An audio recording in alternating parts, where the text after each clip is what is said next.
Part 2 of making a Halo Infinite cosplay. This video is a rough guide on how I fill and sand my 3D prints. To start with, we have to get rid of those seam lines. I use wood filler on small or medium sized gaps, as well as areas that were supported during the print. You can use any filler you'd like. I use wood filler because it's non-toxic. I use UV resin to reinforce the seams on the back. Next, I'll sand down all the wood filler and any rough surfaces with 80 grit sandpaper and then 240 grit sandpaper. The next stage is to fill the layer lines. The best method I've found is to do 2 thick coats of filler primer, sand down with 400 grit wet and dry sandpaper, and then 1 more pass of filler primer. At this point, the print will feel pretty smooth and should be ready for priming.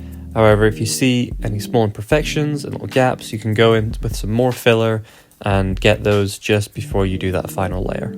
Here I'm just showing that I've done the same process for the back of the chest plate. Finally, onto the priming. I use grey primer because I know it's going to be the best for the colours that I'm going to be painting my costume, but you may want to use white, black, or any other colour.